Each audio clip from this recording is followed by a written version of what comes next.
السلام علیکم فرینڈز، آج کا لیکچر ہے ہمارا فاصلے اور گہرائی کے ادراک پر۔ فاصلے اور گہرائی کے ادراک کو مکانی ادراک بھی کہا جاتا ہے۔ جب مہیجات کا وقوف طول، عرض اور سمت کی مناسبت سے کیا جائے یا لمبائی، چوڑائی، موٹائی اور گہرائی کے حوالے سے کیا جائے تو یہ فاصلے اور گہرائی کا ادراک یا مکانی ادراک کہلاتے ہیں۔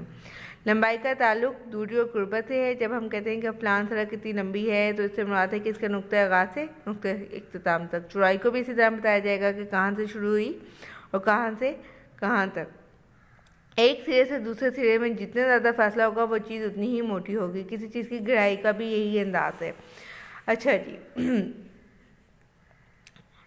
چونکہ لمبائی، چوڑائی اور موٹائی اور گہرائی سب میں فاصلے کا عنصر غالب ہے، اس لیے سب کو فاصلے کے ادراک میں بھی شامل کیا جاتا ہے۔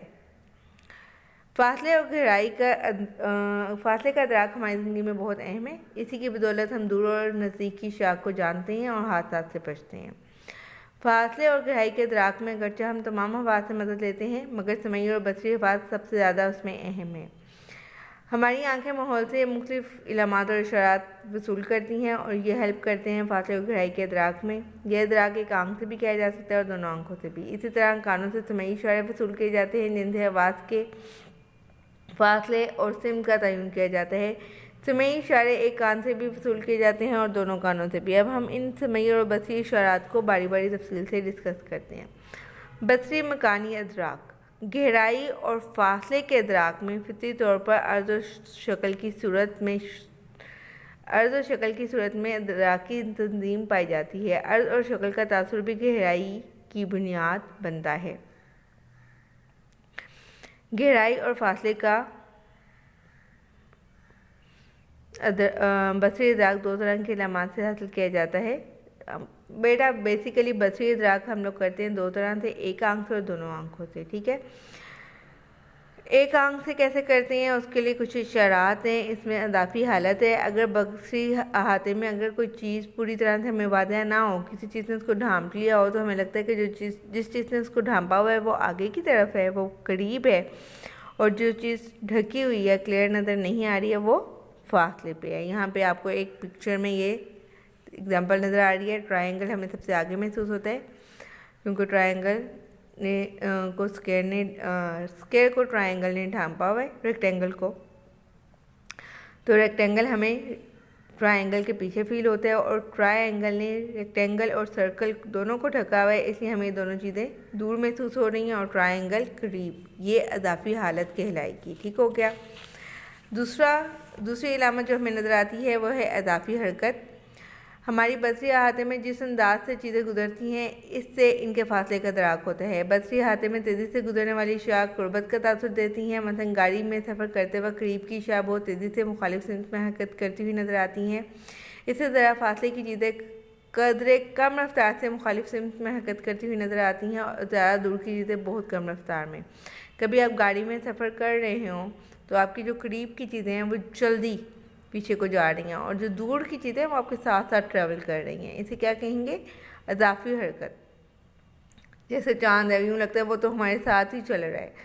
اچھا جی، اضافی حجم۔ اگر دو مہیجات ایک ہی سائز کے ہوں تو جو مہیج بڑا نظر آئے گا وہ قریب ہوگا اور جو ذرا چھوٹا نظر آئے گا ذرا وہ فاصلے پہ ہوئے گا۔ تو حجم کی وجہ سے بھی ہم قریب اور دور ہونے کا ادراک کرتے ہیں۔ اضافی قد و قامت۔ اگر ایک جیسی کئی چیزیں ساتھ ساتھ ہوں تو جو چیز نیچے نظر آئے گی وہ نزدیک ہوئے گی اور باقی جو چیزیں دور نظر آئیں گی سامنے دی گئی صورت میں اس کی مثال دی گئی ہے۔ یہ جو تصویر قریب کی ہے ایک ہی سائز ہے لیکن جو لائن کے قریب ہے وہ نیچے نظر آ رہی ہے وہ قریب ہے اور جو دور پیچھے کو نظر آ رہی ہے وہ فاصلے سے نظر آ رہی ہے وہ چیز دور ہے۔ روشنی اور سایہ۔ روشنی اور سائے سے بھی گہرائی کے ادراک کا پتہ چلتا ہے۔ جو چیز کلیئر نظر آتی ہے وہ قریب ہوتی ہے اور جو مدھم ہوتی ہے وہ دور نظر آتی ہے۔ یہی وجہ ہے کہ روشنی میں فاصلے کا تعین زیادہ آسان ہو جاتا ہے اور اندھیرے میں ہمیں اتنا کلیئر نہیں ہوتا۔ اضافی وضاحت۔ جو چیز ہمیں کلیئر نظر آتی ہے وہ قریب ہوتی ہے اور جو دور نظر آتی ہے آپس میں، جیسے یہاں پہ یہ چیزیں مکس ہوتی ہیں، یہاں پہ نظر آ رہے ہیں اسکیئرس بنے اور اوپر کراس ہیں، دور سے وہ مکس ہو رہے ہیں، اس کا مطلب ہے کہ یہ چیز ہم سے فاصلے پہ ہے۔ بصری تناظر۔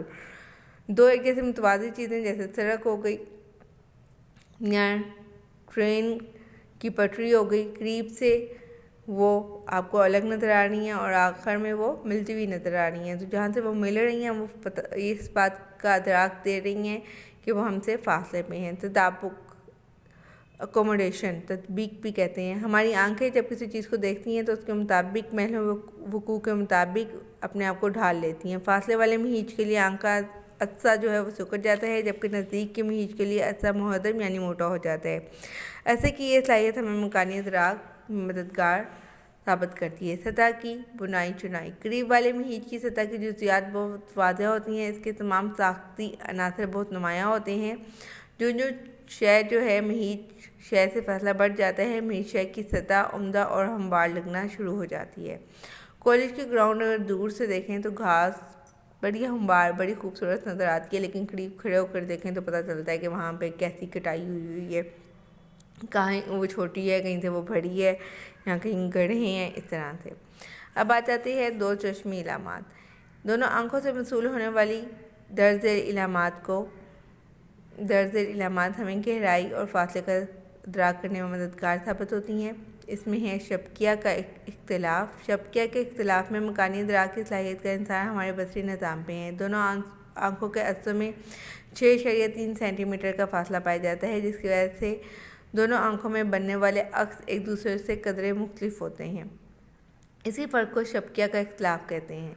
ہماری آنکھوں کے بصری احاطے اگرچہ مختلف ہیں، لیکن جب ہم دونوں آنکھوں سے دیکھ رہے ہوتے ہیں تو بصری احاطے کا یہ اختلاف نمایاں نہیں ہوتا. اگر آپ اپنی ایک آنکھ کو بند کر دیں اور اس کے اوپر ہاتھ رکھیں اور دوسری آنکھ سے دیکھیں تو آپ کو اندازہ ہوگا کہ آپ کو بہت ساری جو چیزیں ہیں وہ کلیئر نظر نہیں آئیں گی جو آپ دونوں آنکھوں سے دیکھ رہے تھے. جب ہم لوگوں نے ایک آنکھ کے اوپر اپنا ہاتھ رکھتے ہیں اور ہمیں ایک سائڈ جو لیفٹ سائڈ کی چیزیں ہیں وہ بڑی، جیسے ہم نے رائٹ سائڈ پہ ہاتھ رکھا ہے بیٹا اپنی آنکھ پہ، تو آپ کو لیفٹ سائڈ کی چیزیں بڑی کلیئر نظر آئیں گی. لیکن آپ ایک دم اپنا ہاتھ اٹھا کے لیفٹ سائڈ پہ رکھ لیں تو آپ کو لگے گا کہ چیزوں نے جمپ کر کے دوسری طرف چینج کر لیا ہے سینیریو. اچھا جی، استقداق کیا ہے؟ کنورجنس کیا ہے؟ جب آنکھوں کے عضلات میں ہماری جو آنکھوں کے عضلات ہیں ان میں لچک پائی جاتی ہے، اگر دور سے قریب آتی ہوئی چیز محسوس ہو تو ہماری آنکھیں جب اندر کی طرف جو ٹرن کرنا شروع کر دیتی ہیں بیٹا اسے کہتے ہیں کنورجنس یا استقداق یا مڑ جانا آنکھوں کا. اس کے لیے ایک واضح مثال یہ ہے کہ اگر آپ اپنے ہاتھ میں ایک پینسل لیں اور اس کو اپنے ناک کے قریب لے کے آئیں دونوں آنکھوں کے بیچ میں، تو آپ کی آنکھیں اندر جب ٹرن ہوں گی، پتلیاں اپنی جگہ سے اندر کی طرف ٹرن کریں گی، تو اس عمل کو ہم استقداق کہتے ہیں یا کنورجنس کہتے ہیں. آگے ہے سمعی. ہاں جی، لیکن اگر بہت فاصلے پہ ایک چیز ہم سے پڑی ہوگی تو تب ہم لوگ اس چیز کا یہ جو علامت ہے یہ موجود نہیں رہے گی. بہت فاصلے سے وہ متوازی دیکھیں گی. دونوں آنکھوں کے جو شبکیاں ہیں، جو ریٹینا ہے، وہ چیزوں کو متوازی انداز میں پرسیو کریں گے. اب آ جاتے ہیں سمعی مکانی ادراک. اس میں بھی دو طرح کے آپ کو علامات ملتی ہیں، کیونکہ اللہ تعالیٰ کی طرف سے ہمارے پاس یہ تعداد میں کان بھی دو ہیں، تو اس لیے یک گوشی علامات ہیں اور دو گوشی علامات ہیں. یک گوشی علامات وہ علامات ہیں جو ایک کان کے ذریعے معلومات حاصل کرنے میں مدد دیتے ہیں. ایک کان بینا ہونے کی صورت میں دوسرا کان مکانی ادراک کرنے کے لیے مددگار ثابت ہوتا ہے، کیونکہ ایک کان بھی ان آوازوں کی سمت اور فاصلے وغیرہ کا پورا علم حاصل کر لیتا ہے جو اس کی سمت میں آ رہی ہوں. لیکن اگر واضح صحت مند کان کی مخالف سمت سے آ رہی ہو تو مکانی ادراک کا اندازہ لگانا مشکل ہو جاتا ہے. بہرحال اگر ایک کان کی مدد سے مکانی ادراک حاصل کر لیا جائے تو یک گوشی علامات کہلاتی ہیں. علامات دو طرح کی ہیں: آواز کے منبع سے فاصلہ اور آواز کی سمت. آواز کے منبع سے فاصلہ. مکانی ادراک میں آواز کے منبع یا ماخذ کے بارے میں صحیح معلومات بہت اہم ہیں، اور یہ معلومات آواز کی خصوصیات کی بنا پر حاصل کی جاتی ہیں، جس میں آواز کی بلندی، آواز کی لہروں کا طول کا شامل ہے. جب یہ لہریں ایک خاص تعدد سے کان میں آتی ہیں تو آواز کے منبع کا ادراک پیدا کرتی ہیں۔ ایک کان کی نسبت دونوں کان بلند آوازوں کو زیادہ واضح طور پر سنتے ہیں۔ اس کی وجہ یہ ہے کہ آوازیں ہر سمت سے وصول ہوتی ہیں، جس سے اندازہ ہوتا ہے کہ آواز کس سمت سے آ رہی ہے۔ جب آوازیں کسی کان میں شدت سے وصول ہو رہی ہوں تو اندازہ لیا جاتا ہے کہ وہ قریب سے ہی آ رہی ہیں، جبکہ ہلکی اور نرم آوازیں دور سے آتی ہوئی محسوس ہوتی ہیں، یعنی کہ جو چیز ہمیں لاؤڈ محسوس ہوتی ہے وہ قریب سے آ رہی ہے، اور جو بہت باریک فیل ہو رہی ہو وہ دور سے آ رہی ہے۔ اکثر اوقات جب ہم کسی چیز کو سن رہے ہوتے ہیں تو آواز کی لہروں کی شدت تبدیل ہوتی رہتی ہے، جس سے مکانی ادراک میں بھی اسی انداز سے تبدیلی آتی ہے۔ پیچیدہ آواز کی لہریں جب ہوا میں دیر تک سفر کرتی ہیں تو اس کی پیچیدگی ختم ہو جاتی ہے۔ مثلا سازانی کی آواز اگر دور سے آ رہی ہے تو بڑی نرم لگے گی، لیکن اگر آپ وہیں آپ کے قریب ڈیک لگاؤ تو آپ کو لگے گا اوف یہ کتنی اونچی ساؤنڈ ہے، اس میں پیچیدگی یعنی کہ اس کا ٹمبر زیادہ ہوئے گا۔ مکانی ادراک کے تعین میں اس کے علاوہ بھی کئی عنصر شامل ہیں۔ وہ آواز جو تمام جگہ میں بھرے جانے کا تصور پیدا کرے، نزدیک سے آتی ہوئی معلوم ہوتی ہے اور دوسری آوازوں کو اپنے اندر مدغم کر لیتی ہے۔ ان میں ہی ذاتی عناصر کے علاوہ ہمارا مینٹل سیٹ اور ہمارے میننگ جو ہم اس ٹائم سینیریو کو دے رہے ہیں وہ بھی مکانی ادراک میں بڑے مددگار ثابت ہوتے ہیں۔ آواز کی سمت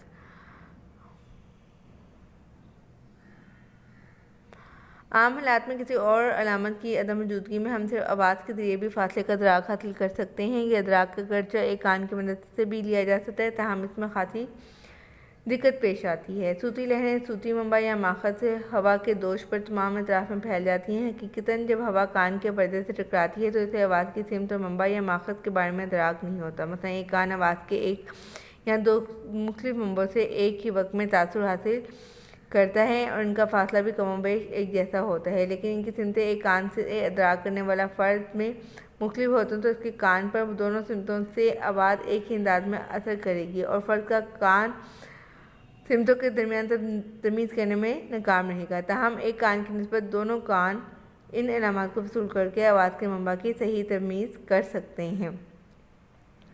اگر ایک کان خراب ہے تو پھر تو آپ کو جلدی نہیں پتہ چلے گا نا کہ آواز کس طرف سے آئی ہے، کیونکہ آواز سنائی ہی ایک کان کو دے رہی ہے۔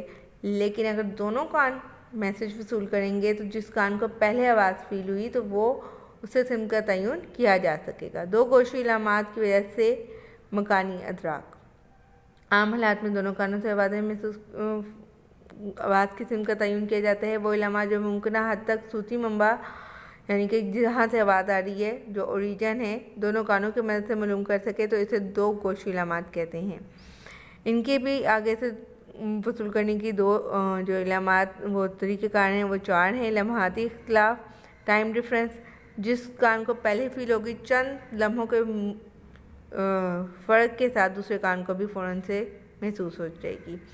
شدت کا اختلاف، جس کان کو زیادہ اونچی آواز سنائی دے گی، جس پہ ہم ہاتھ رکھ لیتے ہیں اکثر، ادھر سے آواز پتہ چلے گا کہ ادھر سے اس طرف سے آواز آ رہی ہے کیونکہ ادھر آواز اونچی سنائی دی گئی ہے، اور دوسرے کان کو کم۔ سر کی حرکت، جس طرف سے آواز آ رہی ہوتی ہے ہمارا سر آٹومیٹکلی اس طرف کو موو کر لیتے ہیں۔ اس کے علاوہ دیگر اشارات سے بھی ہمیں وقت، فاصلے اور سمت کا تعین ہم کرتے ہیں۔ جب بصری اور سمعی محیط ساتھ ساتھ پیدا ہو رہے ہوں تو اس بات کا اندازہ ہوتا ہے کہ دونوں محیطات ایک ہی چیز کی ہیں اور ایک ہی جگہ پر واقع ہیں۔ مثلا ہم کسی شخص کے ہونٹوں کی حرکت کو دیکھ کر یہ آواز اسی کے منہ سے نکل رہی ہے، حالانکہ آواز ہونٹوں کی حرکت کے ذرا دیر بعد کانوں میں پہنچتی ہے۔ یہی وجہ ہے اگر ہم فلم یا ڈرامے کی ڈبنگ درست نہ ہوئی ہو تو ناظرین اس فرق کو واضح محسوس کرتے ہیں کہ ہونٹوں کی حرکت اور آواز میں ربط نہیں پایا جاتا۔ اس کے علاوہ اس بات کا تعین ہماری مینٹل سیٹ اور لرننگ کے اوپر بھی ہے، جو کہ سمت اور فاصلے کے تعین میں اہم کردار ادا کرتی ہے۔ That's all. آج فاصلے اور گہرائی کے ادراک کا لیکچر ختم ہو جاتا ہے۔ انشاءاللہ نیکسٹ لیکچر میں ادراک کے عوامل کو ڈسکس کریں گے۔ اللہ حافظ۔